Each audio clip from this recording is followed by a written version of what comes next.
Hello, everybody, and welcome to episode number 7 of Diehlman at Halftime, the NBA podcast that tops all others. I'm your host, Larry Diehlman. If you're joining us for the first time, welcome aboard, and if you've been a loyal listener, welcome back. We have much to get to today and not a lot of time to do it. We have 5 sections that we'll get into: a general overview of the NBA this week, and our usual highlight, lowlight, random stat, and game of the week.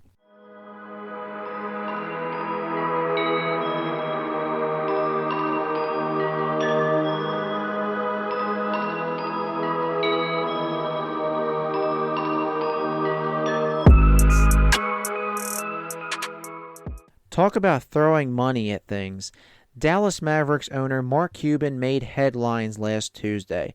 He's selling a majority stake of his team for $3.5 billion to Miriam Adelson and the Adelson family.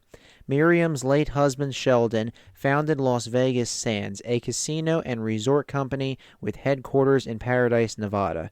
Miriam Adelson has a reported net worth of over, get ready for this one, $30 billion. That's with a B. Cuban will continue to keep an ownership stake and full control of basketball operations of the Mavericks. The Shark Tank star has owned the team since January 2000 when he bought the Mavericks for $285 million. That is an 1,128% increase. 1128%. So I've seen some opinions on social media over the last week or so. Some people think that Mark Cuban might be trying to make a presidential bid for 2024. Some people are like, well, why else would he be leaving Shark Tank and selling a majority stake in the Mavericks? Now, we won't go into politics here on Diehlman at Halftime. I'm not sure if that's really what he's trying to accomplish, but I mean, he's cashing out here. Again, with an 1,128% increase, that's pretty good. I mean, 23 years is nothing to sneeze at. And you're selling it to a casino industry and tycoon in the Adelson family. So Mark Cuban, I think, is just making some business choices he feels are appropriate at this time. And we'll see how the Mavericks continue to do. Finally, the NBA's in-season tournament is nearing its finale. Today, Monday, December 4th, is the quarterfinal round. The games are as follows: Celtics at Pacers, Pelicans at Kings, Knicks at Bucks, and Suns at Lakers. The semifinals will be on Thursday, December 7th, and the championship round will be on Saturday, December 9th.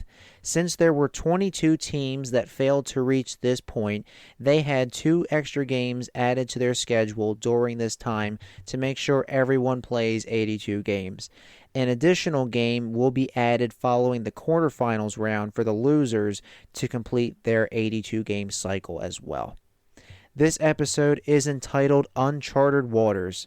So, who's raising eyebrows at the moment?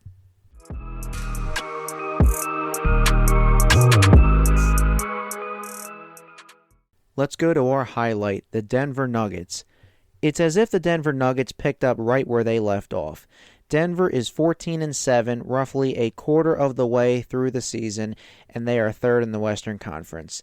The Nuggets, fresh off a championship-winning run, are in a class of their own thanks to the play of Nikola Jokic.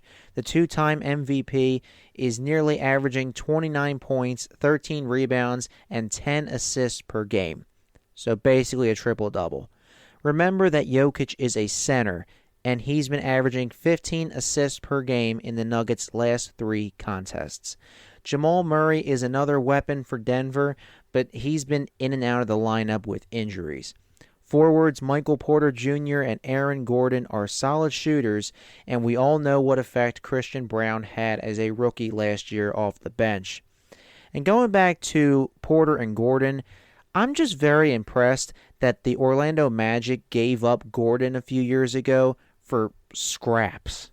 So he's really made an impact as well as Porter. With the young cores that Minnesota, Oklahoma City, and Sacramento have, and given that the first 2 are ahead of Denver in the standings, the Nuggets are not going to cakewalk to the finals again. It's just not going to happen. they'll have to earn it like everyone else. As long as Jokic and head coach Michael Malone are at their best, Denver is really tough to stop.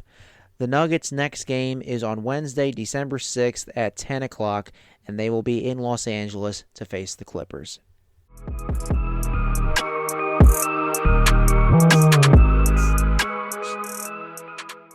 Let's go to our low light, the San Antonio Spurs. Watching Victor Wembanyama play in his first few regular season games in the NBA was exciting, right? And just like that, the mirage is gone. The San Antonio Spurs are 3-16 on a 14-game losing streak and are tied with Washington for the second worst record in the league. Larry, who could possibly be doing worse?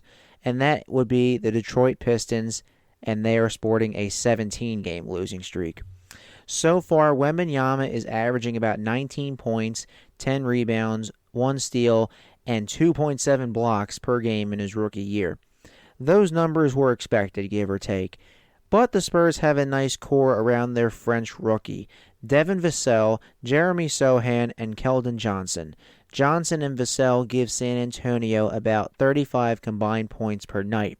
It seems like San Antonio is following my prediction I gave in my power rankings earlier this season, and remember you can find those in the first episode of Diehlman at Halftime. San Antonio is experiencing growing pains. Why else would they be racking up losses like this? Even having a Hall of Fame coach like Greg Popovich can only do so much. But as long as they show improvement in their upcoming stretch of games, they'll be alright. San Antonio's next game is on Wednesday, December 6th at 7:30, and they will be in Minnesota to take on the top-seeded Timberwolves.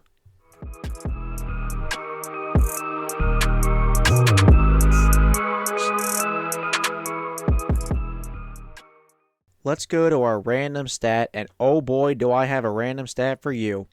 This has to be one of the most unfortunate and kind of funny things to happen in NBA history. Dallas Mavericks star Luka Dončić had an insane game against the Thunder on Saturday. He dropped 36 points, 15 rebounds, 18 assists, 2 steals, and 2 blocks. Dallas went on a 30-0 run in the fourth quarter, which is unheard of, and yet Oklahoma City won 126-120. Oh, did I forget to mention this was a home game for the Mavericks? In short, Doncic had a "what more could I have done" game. Although Derek Lively II helped out with 20 points, 16 boards, and 7 blocks, not too shabby for the rookie. Two of Oklahoma City's most dependable scorers, Shai Gilgeous-Alexander and Chet Holmgren, were held to 17 and 11 points respectively. It was their bench that provided a spark. If you're a Mavericks fan, or the Mavericks in general, how do you bounce back from a loss like that? The home team outscored the visitors 36-19 in the fourth quarter, and a 30-0 run wasn't enough of a momentum killer. And I know Mavericks fans will start with well, Kyrie Irving was not in the game. Okay, 30-0 run, 36-19 in the fourth quarter, and you lost by 6 points. That screams one problem. Defense. Where was it? These two teams won't see one another until Saturday, February 10th in Dallas. Maybe 2 months is plenty of time for the Mavericks to learn some defensive strategies.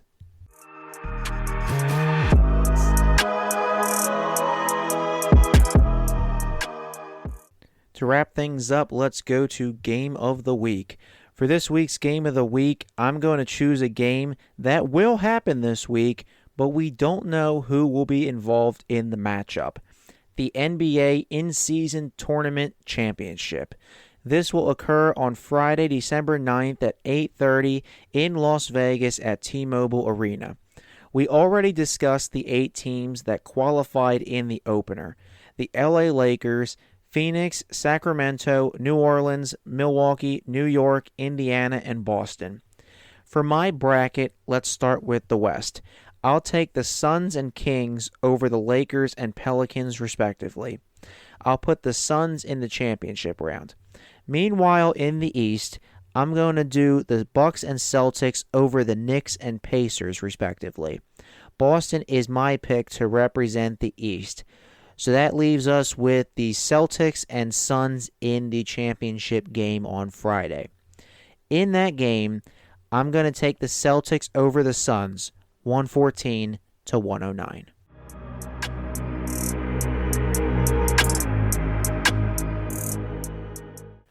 Well, that's all the time we have for today. If you haven't already, make sure to follow me on social media. I have 2 Twitter accounts and 2 Instagram accounts. The podcast accounts are under @Diehlman_NBA for both Twitter and Instagram. My personal Twitter is @LarryDiehlman18, and my personal Instagram is @Mr_Sports18. All of these are in the description on SoundCloud. And don't forget to spread the word about Diehlman at halftime. See you next time, fellow Hoops fans.